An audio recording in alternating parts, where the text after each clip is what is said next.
Welcome to special analysis నేను రమా మండవ. ఈరోజు అనాలిసిస్లో భాగంగా మనం తీసుకోబోతున్న టాపిక్ ఏంటంటే కోటంరెడ్డి శ్రీధర్ రెడ్డికి ఎందుకు మంత్రి పదవి దక్కలేదు, కోటంరెడ్డి మంత్రి పదవి దక్కపోవడానికి కారణం ఏంటి అనే టైటిల్ మనం ఇవ్వడం జరిగింది.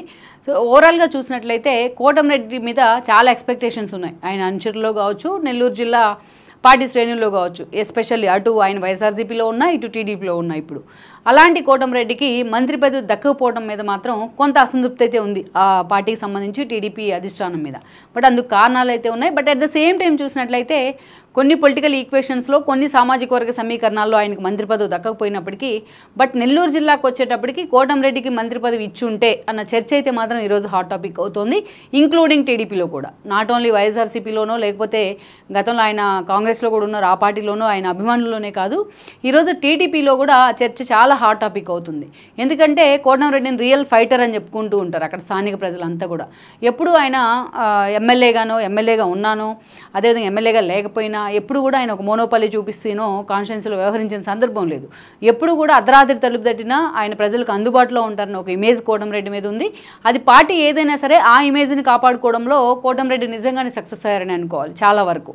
అయితే అలాంటి కోటంరెడ్డికి మంత్రి పదవి ఎందుకు లేదు అనేది కొన్ని ఈక్వేషన్స్ కారణంగా మంత్రి పదవి లేకపోయినా బట్ ఆయన అభిమానులు కానీ టీడీపీలో ఉన్న ఆయన అభిమానులు కూడా ఈరోజు అంత ఈజీగా దాన్ని తీసుకోలేని సిచ్యువేషన్ అయితే ఉంది. అయితే నిజంగానే కారణాలు ఉన్నాయి ఆయనకి మంత్రి పదవి రాకపోవడానికి. ఇక్కడ మనం చూసినట్లయితే కోటంరెడ్డి శ్రీధర్ రెడ్డి అంతకుముందు వైఎస్ హయాంలోనే ఆయన కాంగ్రెస్తో అసోసియేట్ ఉన్నారు. వైఎస్తోని ఒక సాన్నిహిత్యం కూడా ఉంది నెల్లూరు జిల్లా నుంచి. అక్కడి నుంచి మనం చూసినట్లయితే వైఎస్ మరణం తర్వాత 2014 ఎన్నికల సమయంలో మెజారిటీ నెల్లూరు జిల్లా నేతలు, కాంగ్రెస్ నేతలు కూడా ఆ రోజు వైఎస్ సన్నిహితులు కూడా అంతా జగన్మోహన్ రెడ్డి వెంట నడిచినట్టే ఆ రోజు అనిల్ కుమార్ యాదవ్ లాంటి వాళ్ళు కూడా, కోటంరెడ్డి లాంటి వాళ్ళు కూడా జగన్మోహన్ రెడ్డి వెంట నడిచే ప్రయత్నం చేశారు. అప్పుడు ఆ ఎన్నికల్లో 2014 ఎన్నికల్లో కోటంరెడ్డి నెల్లూరు రూరల్ టికెట్ ఇచ్చున్నారు జగన్మోహన్ రెడ్డి. ఆయన ఎమ్మెల్యే కూడా అయ్యున్నారు. బట్ ఎమ్మెల్యే అయినప్పటికీ అసెంబ్లీ సమావేశాలు మొదలుకొని అనేక ఇష్యూస్లో తన కాన్స్టిట్యున్సీ తరపున ఇష్యూస్ని రైజ్ చేయడం కానీ, తన సొంత కాన్స్టిట్యున్సీలో ప్రజల సమస్యల విషయంలో అంతే కన్సర్న్ చూపించే వ్యక్తిగా, ఎప్పుడూ ప్రజల్లోనే ఉండే వ్యక్తిగా కోటంరెడ్డికి అయితే ఒక ఇండివిజువల్ ఇమేజ్ ఉంది. అపార్ట్ ఫ్రమ్ పార్టీస్ ఆయనకు ఒక ఇండివిజువల్ ఎక్స్పోజర్ అయితే ఉంది. కాన్స్టిట్యున్సీలో ప్రతి ఒక్కరిని పేరు పెట్టి పిలుస్తారన్న ఒక ఇమేజ్, క్లీన్ ఇమేజ్ కూడా ఆయన మీద అయితే ఉందని అనుకోవాలి.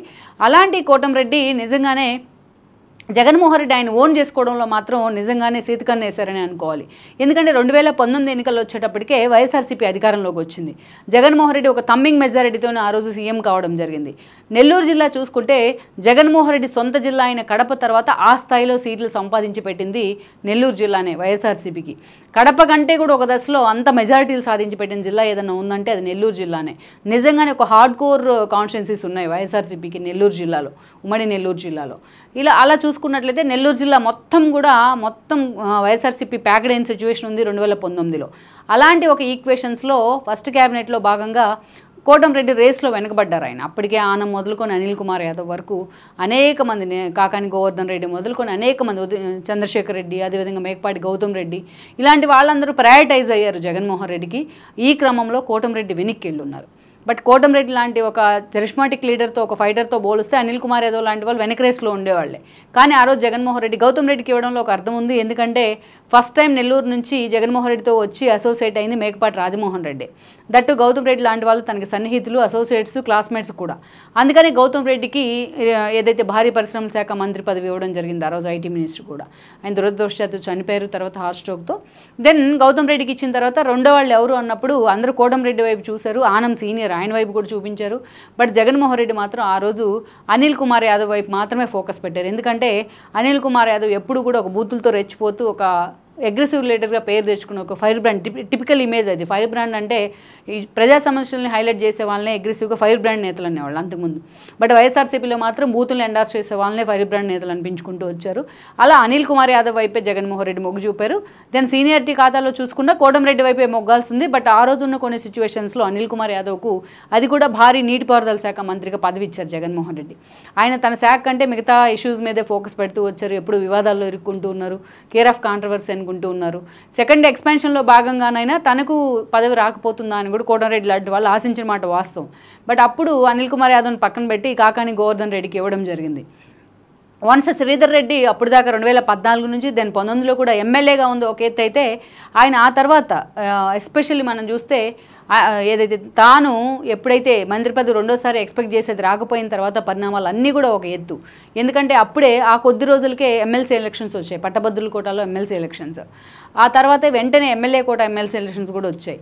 Then Jaganmohan Reddy cross voting వేసి, అది కూడా నెల్లూరు జిల్లాకు చెందిన 3 నేతలు, Kotamreddy Sridhar Reddy, and then Anam Ramanarayana Reddy, and then Mekapati Chandrasekhar Reddy, and then Undavalli Sridevi, వీళ్ళంతా కూడా బయటికి రావడం, వాళ్ళ మీద అనర్హత వేటు పడడం జరిగింది. వెంటనే విత్ ఇమీడియట్ ఎఫెక్ట్ వాళ్ళు టీడీపీలో చేరారు.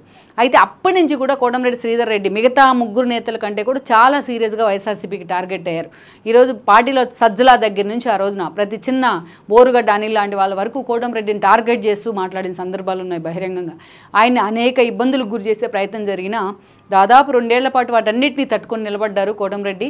ఇక ఇదే సమయంలో చూసినట్లయితే లోకేష్ పాదయాత్రను కూడా ఆ స్థాయిలో నెల్లూరు జిల్లాలో ఆయన సక్సెస్ చేయగలుగున్నారు. ఆ స్థాయిలో ఒక అసోసియేట్ అయ్యారు ఆయన లోకేష్తోని. ఇక జగన్మోహన్ రెడ్డి వైఫల్యాలను కూడా ఎప్పటికప్పుడు మీడియా ముందు పెడుతూ ఆ స్థాయిలోనే ఒక ఫోకస్ అయితే అయ్యి ఉన్నారు. అలాంటి శ్రీధర్ రెడ్డికి అందరికన్నా టీడీపీలోకి వచ్చిన వాళ్ళు ముందుగా టికెట్ అనౌన్స్ చేసింది శ్రీధర్ రెడ్డికే, కోటంరెడ్డి శ్రీధర్ రెడ్డికే. అలా శ్రీధర్ రెడ్డి మళ్ళీ ఆ టికెట్ దక్కించుకున్నారు. దాన్ని అక్కడి నుంచి పోటీ చేశారు, ఒక ఫైట్ చేశారు అనుకోవాలి పాపం ఆయన టీడీపీలో కూడా. సో అలాగా తాను జనంలో ఉన్న వ్యక్తి కాబట్టి జనం కూడా ఆయన్ని ఓన్ చేసుకున్నారు. ఈ రోజున గెలిచిన తర్వాత ఆయనకు మంత్రి పదవి వస్తుందని కూడా అందరూ ఎక్స్పెక్ట్ చేస్తున్నారు. అయితే ఇక్కడ ఒక ట్విస్ట్ ఏంటంటే ఈరోజు ఆయన అపోనెంట్స్ అయిన అనిల్ కుమార్ యాదవ్ లాంటి వాళ్ళు, లేకపోతే మెజారిటీ నేతలు అయితే ఈరోజు లేరు టీడీపీలో. బట్ ఇప్పుడున్న ఈక్వేషన్స్లో అక్కడ ఆనం రామనారాయణ రెడ్డి మిగతా వాళ్ళతో పోలిస్తే ఆనం రామనారాయణ రెడ్డి వీళ్ళకంటే కొంచెం రాజకీయాల్లో సీనియర్. దట్టు ఆనం రామనారాయణ రెడ్డి లాంటి వాళ్ళు లాస్ట్ మీట్ వరకు కూడా వెంకటగిరి టికెట్ కోసం ఆయన పట్టుబట్టారు. బట్ లాస్ట్ మీట్లో ఆయన ఆత్మకూరు పంపించే ప్రయత్నం జరిగింది. సో అలా ఆనం రామనారాయణ రెడ్డి ముందుగానే ఏదైతే చంద్రబాబు నాయుడుతోని లోకేష్తోని హామీ తీసుకునే పార్టీలోకి వచ్చారన్న ప్రచారం ఉంది. ఆయనకు మంత్రి పదవి దక్కడం వెనుక, అది కూడా ఎన్విరాన్మెంట్ మినిస్టర్ అవడం వెనుక ఏదైతే ఆయన ముందుగానే ఒక హామీ ఉంది పార్టీ నుంచి అనే చర్చ ఉన్నప్పటికీ, బట్ మిగతా నేతలతో పోలిస్తే, ఎందుకంటే అంతకన్నా టీడీపీలో సీనియర్ నేతలు ఉన్నారు, సోమిరెడ్డి లాంటి వాళ్ళు, లేకపోతే చాలామంది నేతలు ఉన్నారు, కురుగొండల రామకృష్ణ లాంటి వాళ్ళు ఎవరికీ మంత్రి పదవి ఇవ్వకుండా ప్రత్యేకించి ఈ రోజున జిల్లా నుంచి ఆనంకి ఇవ్వడంతో సో ఇక్కడ కమ్యూనిటీ యాంగిల్ తెర మీదకి వచ్చింది. ఒకే సామాజిక వర్గానికి చెందిన ఆనంకి ఇవ్వడంతో కోటంరెడ్డి రేస్లో వెనకబడాల్సి వచ్చింది. ఎట్ ద సేమ్ టైం అదే జిల్లా నుంచి మరో సామాజిక వర్గానికి చెందిన కాపు సామాజిక వర్గానికి చెందిన నారాయణ మంత్రి అయ్యారు ఈ రోజున. ఎందుకంటే నారాయణ చంద్రబాబు నాయుడికి నిజంగానే ఆబ్లిగేషన్.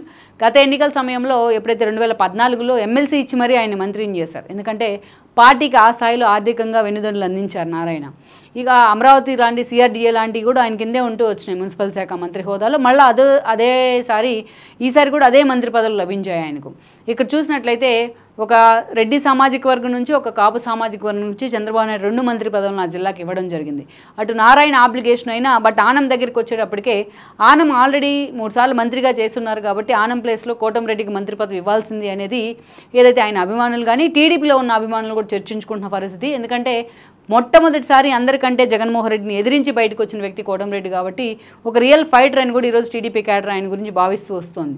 మరి చంద్రబాబు నాయుడు స్థానికంగా ఉన్న సమీకరణాల్లో భాగంగా కోటంరెడ్డిని పక్కన పెట్టిన పరిస్థితి ఎదురైంది.